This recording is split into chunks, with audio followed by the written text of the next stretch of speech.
Welcome back to Deep Blue FPV and part 2 of the Advanced Wreck Diver course.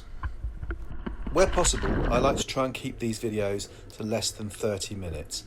So I split this course into the two, and it's for people who either might want to do this course, enjoy just looking at people going into wrecks, or, and this is the weird one of the reasons why I started doing these videos is because I was having lunch with a guy one day and he said, do you ever video yourself going through really creepy situations where you're stuck in wrecks and can't get around corners and things like that?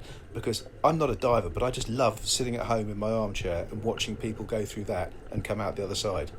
So if that kind of thing floats your boat, then there's plenty of that in this video and plenty of times where I'd rather have been in an armchair than where I was. So as we finished doing our safety checks, then Jay there is working out the order of who's going in what order to dive this wreck. And we're going to go in along the line which we've left in there from the earlier dive, and Coach is going to set us some more tasks and annoy us some more by making us get into situations we don't want to be in. Which is of course the whole point of this course, because when you're in situations you don't want to be in, what you do want to know is how to get out of them. So I am diver 2 in this group and Jay is diver 1. The advantage I've got over the situation if it was the other way round and I was number 1 and Jay is number 2 is that Jay's finning technique is so good that he's creating no disturbances whatsoever. I'd love it to be the same if it was the other way round, but I don't really think, in all honesty, it would be. So as we get to the turn point of this line, Jay is waiting there to make sure that everything's in order. My job is to then pass that information back to Ian behind me, and we carry on. And as we come round this corner, I see another light, which means Coach is there, which means we've got another task to perform and a skill to learn. And from the plan we made on the boat before we started the dive, this is my task to perform. So the skill to learn here is to put in a junction. So we're coming along this line, which you can imagine as a road, and we want to make a left turn at this point. Coach has told me that there is a route underneath the boiler, which you can go through underneath the boiler, out the other side, up, round, on top, and back on yourself. So what he's done there is to say, Andy, that is your route that you need to take. You've got to take a line off here, go in there, and then come out the other side. The primary thing we have to remember here is that when coming out, you could be confused. It might not necessarily be you who comes out first, somebody else might be coming out first. And when you come out, the first thing you want to know instantly is which way is the safe way out of the wreck compared to which is the unsafe way back further into it. So here I'm setting a signpost, and the signpost has got to lead the direction out. This is an arrowhead, and I will attach that to the line. So first of all, attach the line on there, then make sure the arrowhead is on there, which points to the direction that we want to travel for whoever comes back to this point and has to work out which way we come out. Now the head cam didn't really capture that arrow properly. I think it gets it better on the way out. But here I am, there's Coach, basically just pointing in and saying, Andy, that's where I want you to go. And so there, I've got to look underneath there and thinking, is there a gap there at all? There is, and now I've got to go through it. Oh, and by the way, the gap is not very big. So that gesture means restricted access. So when I first look in there, I can't see any way through at all. But eventually, as I get a little bit closer, I can think, yeah, I can just about see there is a little way through that.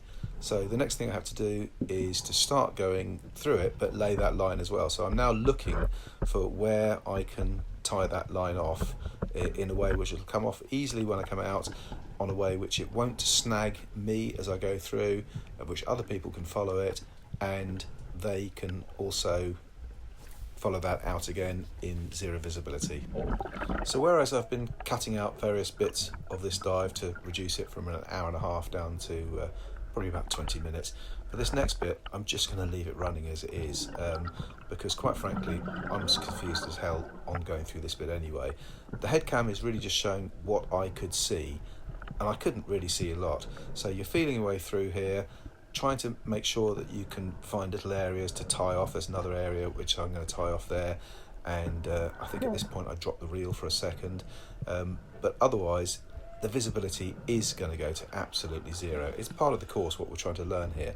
I'm looking back to see who's behind me, but quite frankly at times I'm not even certain which direction I'm looking at, other than just to follow the line. If the line goes backwards, carry on forwards until you get to a point out the other side of this where you can then make some more communication.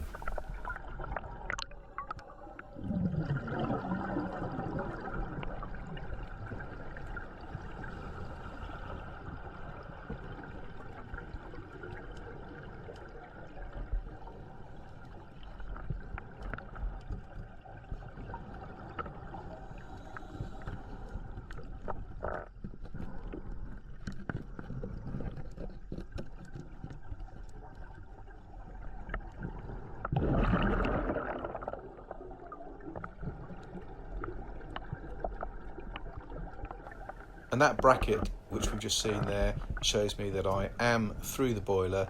I can now come up the other side of this boiler, but the other thing that's going to happen as well is that this line which I'm carrying is a shorter line than my normal line, and I'm simply going to run out of string at this point, which means to say that I have to pass across to the next member of the team to continue with it. So Ian is just making sure that Jay is following behind that, and then I can't go any further here, so we need to make sure that we can get the next line on.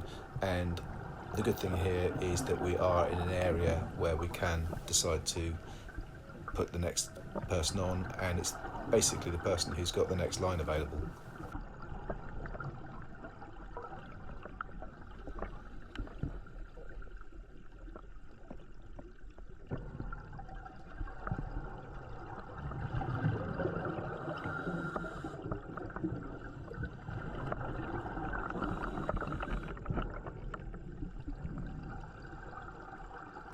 So as Jay comes up behind in third place on the line, my problem here is the fact that I haven't got any more line. I'm holding it taut there, but that needs to be tied off, and for me to tie that off and make it directional so we can work out which way to go, I have to be where Jay's torch is now, and there is not a lot of space in this. So the next decision that I've got to make is that rather than me tie off that line, I've got to pass it back to Jay and ask him to tie off the line.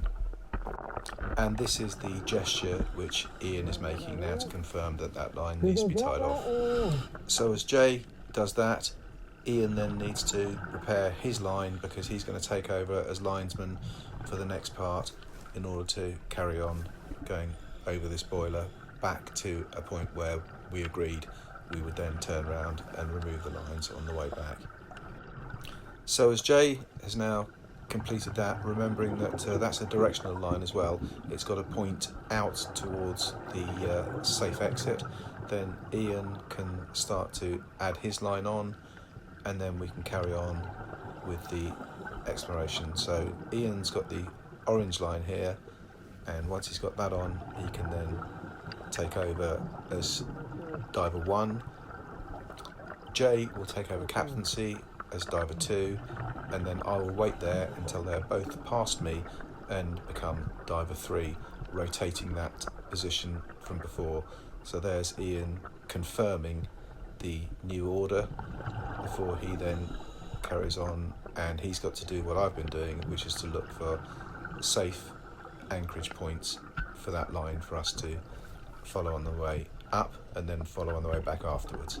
So as Ian goes on to do that, Jay just has to wait, and I've got to wait as well. I'm probably a bit closer than I'd really like to be here, but I can't really go backwards at this stage, so I've just got to wait for the call to come forward. And that torch in the top right there is Coach, who has come to see how we're getting on and probably set us the next task. It's often difficult to work out where you are on a shipwreck, especially when you're looking at it on a video. So I've put a little overlay in there. That's the green line, is the line that we laid this morning, which we went to the end of and then just turned around and came back. So for the afternoon, the red line, come down there, and then when we get to about here, that's where we've done the other line, put that round, then come back, because we've got to retrace that line, take it out again. Then we've got to carry on to the end where we can then remove the morning line to finish the exercise. So I've got nothing really to do now, just to follow Jay through, try and keep the silk down and have a look around the wreck itself. This wreck is perfect visibility really for what we're doing. It's not too good, not too bad, and it can kick up. But I've seen videos of the El Capitan in the Philippines summertime, which is kind of April, May time, and it's cracking viz. You can get some really lovely blue waters to dive this wreck, and there's lots of stuff you can look on the websites. So Scubaholics are the people that we're diving this with, and so this is the typhoon season, as you'll probably have seen from video 1, and it really has kicked up the visibility to about the nice conditions for what we want to do here. So I've skipped a couple of minutes as we come to the end of Ian's line, and Jay's just given me the signal saying, do we want to go back now at this point?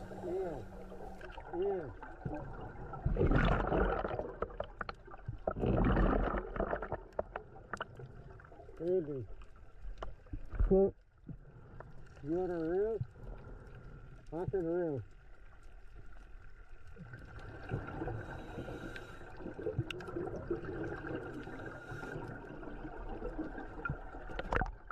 So as you probably got that from Jay, we're turning round. I'm going to be number 1, Ian's going to be number 2, Jay's going to reel us back in the way we came. But as I turn around to check, I find that Coach is back, and he's not going to let us make it be that easy. Ian's been told he has an out of air situation, therefore he's removed his regulator, and I've got to pass him my 7-foot hose, which means to say we need to change the order of divers now. So Ian is breathing off a large umbilical from my unit. I'm on a CCR, so this is my open circuit that he's using, and what we now need to do is to rearrange the group, because the problem would be that if I was going forward, that I wouldn't be able to see behind me where Ian is. So Ian's got to be in the middle, so whereas Jay was going to be at the end, now Jay has to reposition himself straight to the front, and I've got to be the third diver. Ian has to be the middle diver, because we need to make sure that the way ahead is clear for him, the way behind is safe for him as well. So we're giving the signals there, everybody's got to rearrange their positions for the exit out.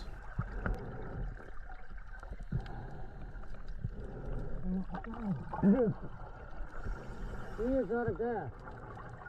Okay.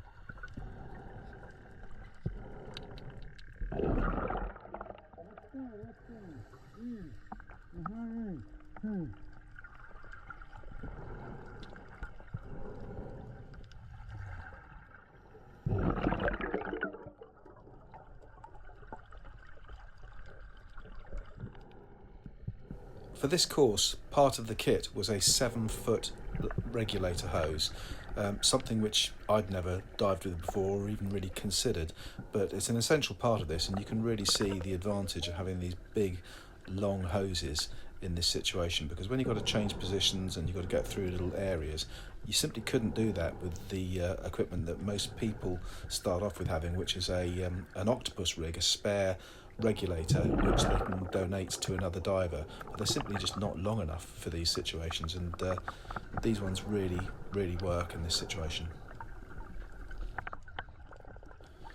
So this was put on us as an out of air situation at quite an inconvenient time. Like this could happen at any time, but because Jay had actually started to reel the line in, it meant to say that we're in between tie-off points. I've been given the reel because I'm at the back, and I have to really reel this in at this point. I can't just drop it, because if it drops then the line could disappear and we need to follow that line out.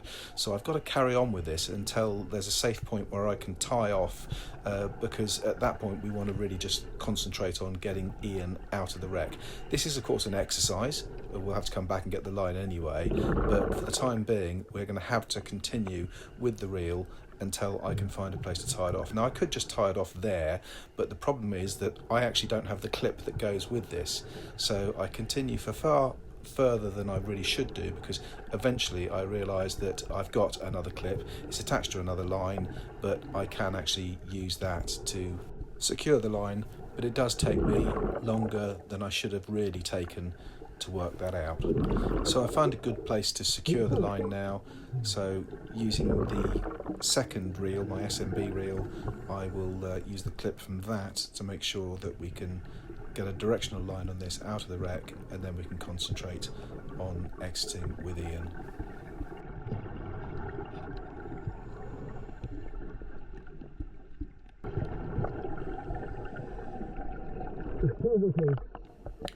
And with that now done, Coach then gives us the signal that he's happy with that part and the exercise is over. Ian can go back onto his back gas, I can start untying that line, and then we can carry on with the normal exit. So Ian now hands me back the long hose, I hand him back his reel. We can now get on with the next bit, which is for Ian to untie that, and we can reorganise the team to trace our way out back through the way we came. And as Ian gives the new configuration and we start to unwind this, there is one more task that Coach decides to set me at this point. I've cut that out because it's nothing to look at, but I do get a rebreather failure signal from both Jay and Coach, and at that situation I have to then switch over to my open circuit system. It's just a procedure to go through, so nothing very exciting to worth watch. And we've also cut to my line, so as soon as Ian finishes taking his line off, this one here, then I'm going to start the reeling out and that means we're going to have to go through that section underneath the boiler again, but this time rather than me being first going through it in the clearest of visibility, I've got to go through it last, which will mean to say we're going to go through this in the worst of visibility. But having said that, Jay and Ian make an excellent job of keeping the silt down as much as possible. And I'm going to keep the narration off for the next 2 minutes going through this, because I really want to give you a sense of exactly what it's like going through here.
So now as I approach my last tie-off point, Ian's got enough room to illuminate the tie-off for me, as he can be well out the way and allow me just that little bit of extra light to get my way through.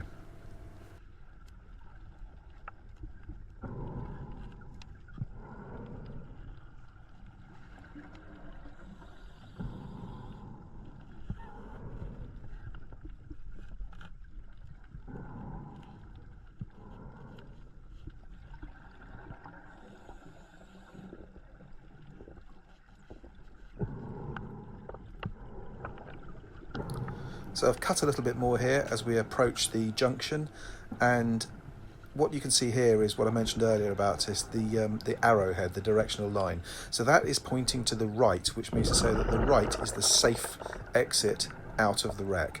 We're obviously going to go left next because our job now is to remove the line, and we need to obviously get to the end of the line to untie that first of all. So it's taken us another 3.5 minutes to get back to the beginning of the line, and now we've got to unreel the whole thing, and that's going to take us another 20 minutes to get back to the entry point where we came in here. So what we need to do at this point is to check all our gases. Now it's more critical for Ian. Ian is on open circuit, so he's only got a fixed amount of gas which he can breathe. Jay and I are on rebreathers, but don't forget we had to share that in various scenarios of pretending that we were out of air and other people were out of air, so we still need to do all those calculations. Now this is a really shallow wreck. It's used for training purposes, so it's only kind of between 15 metres and 8 metres deep. It's not going to be something where you're likely to run out on the way back, but if you did run out, it would be a problem, and therefore what you've got to do is check the gases before you go in, because clearly in this situation you could just go straight to the surface if you didn't have enough gas to complete the exercise. Now you'll see the red dot has jumped about 15 minutes here. It takes us so long to get out of this wreck because we have to rewind the line back in, which is a really slow process. But I've cut to this bit simply because these colours, the effect of using these ultraviolet lights is really handy when it comes to looking at Ian's gloves there and being able to see exactly what we're doing. The other thing that I've just noticed is that my telemetry is slightly wrong. You can see from the purple line the length of the dive itself, but if you look at the computer, we've lost an hour, and the data on the screen is showing me that I'm 6 minutes into this dive, when the reality is we're 1 hour and 6 minutes into this dive. So I think I'll have to get in touch with the software people on that and see if they can correct that one for future videos. And so as that lovely orange line comes off, I'm down to my white line as the final one to remove. You can see there's that arrow which I've stored on the back of my hand, and this will now take us back out of the wreck to get to the surface. So it took me another 4 minutes of re-reeling to get back to this point.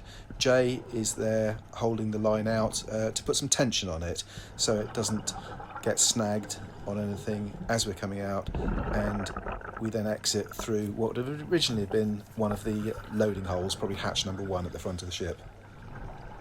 And another minute later I can undo the original primary tie-off position, which means we've got all our equipment back.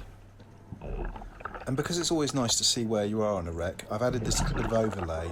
The red line is where we've come out from, and what you're seeing there in front of you is that mast on the picture there, so you can really bring yourself back to the time when this ship was on the surface. Now Jay is just telling me there to blow the bag, and we're going to go up. You can probably see by the line ahead of us that we do lots of steps up there. That is to basically just simulate that we've done a deep wreck penetration dive, and if we were doing that we would come up and do our decompression stops. Now this isn't a deep wreck, there are no decompression stops to do, but we're doing it anyway because it is of course part of the course. So as that goes up to the surface, it serves a dual purpose for us. The first one is it gives us a line to go up, and it also lets the boat skipper know that we finished the dive and we're leaving the wreck. So Ian now gives the appropriate hand signals, so say go up to 9 meters, are you okay with that? I'm then confirming back, yes, we go up to 9 meters, and then we just wind our way up, do the 9 meter stop, do the 6 meter stop, do the 3 meter stop, and then get out of the water. So as we surface, we've now completed all this skills part of the course. The course requires you to do a minimum of 100 minutes, so 1 hour 40 minutes and 5 dives. We've done 4 dives to this stage, but we've done 8.5 hours, so well over the time to that. So there's one more dive to do, but we don't need to learn any more skills on that. It's just really putting it into practice without direct coaching. So I hope you enjoyed this insight into the dive. I hope that people who like watching people crawl through tight spaces have enjoyed this as well, and I'll see you on the next video. Please, if you like this, subscribe. If you've got any comments, please leave them in the box below. Otherwise, see you all again next time. Thanks for watching.